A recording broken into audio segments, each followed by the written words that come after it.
give a conclusion. I okay. It can also be seen as even though different functions they have got different KPIs and all that. Every function or every group of functions they have got a core activity that they work on.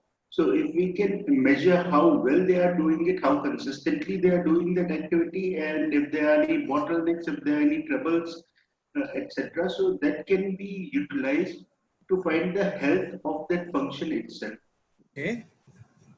Anybody else? We've got three sides of the story, three versions of the story, and all of you are right. Uh, Anybody else has a different kind of answer? Okay, so what we have concluded as a team, that some are saying that we look at the KPIs and see that which KPI is performing. Some of you said that all the KPIs are not applicable to all the departments, because somebody said complaints are not there in all the departments.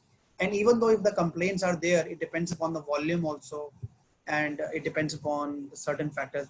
Some are saying that internal best practices, their way of working, their consistency, their sustainability, the appreciation, their customer satisfaction, and on likes of stakeholder analysis and other things that we need to consider.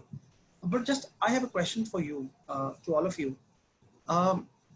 Can I compare the performance of all the departments at one go?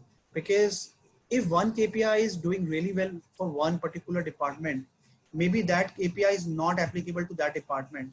And if that KPI was there for that department, that KPI must be performing really well. So I'm just taking an example of sales versus HR. Sales department is there to generate sales, yeah, and HR department is to retain employees. So I cannot say that sales department is performing better than HR. For me, all the departments are very, very important. So therefore, and I ask this question just to make you understand that there is a technique which help you to identify that which department is performing better than the other. That can be done through with the help of metric. Okay, Six Sigma as a metric. Six Sigma is a common yardstick, which helps to measure the process capability. So tomorrow, if I say, or today, if I say my HR department is running at 4 Sigma, my finance department is running at 3.5 Sigma, my marketing department or my finance department is working at 5 Sigma. So now I have a Sigma as a yardstick, which helps me to understand at which department is working at what sort of a level. And that gives me a uniformity, which says that how I'm able to compare different processes, different functions as compared to each other. So that's what is Sigma also. That's what we call Six Sigma as well. Six Sigma as a metric, as I said about, it's used as a common yardstick of measuring different business processes, different team, different organization. We will talk about in the measure phase, कि Sigma निकालते कैसे हैं. There's a formula, there's a technique of how to calculate that.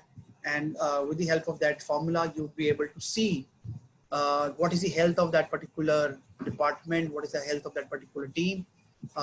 We will introduce you to some of the concepts like process capability, like CP, CPK as well, wherein you'll be able to do it. In a nutshell, in a net situation, Six Sigma as a metric would help you to see that which of the business processes needs to be worked upon in terms of Sigma level. And we will talk about 1 Sigma, 2 Sigma in the upcoming slide. But just to tell you that higher the Sigma is, the better the process performing is at. So that's what we also called Six Sigma as a metric. So we covered Six Sigma as a metric. And before this slide, we covered Six Sigma as a problem solving methodology. We also called Six Sigma as a management system, wherein we call Six Sigma as a methodology as well.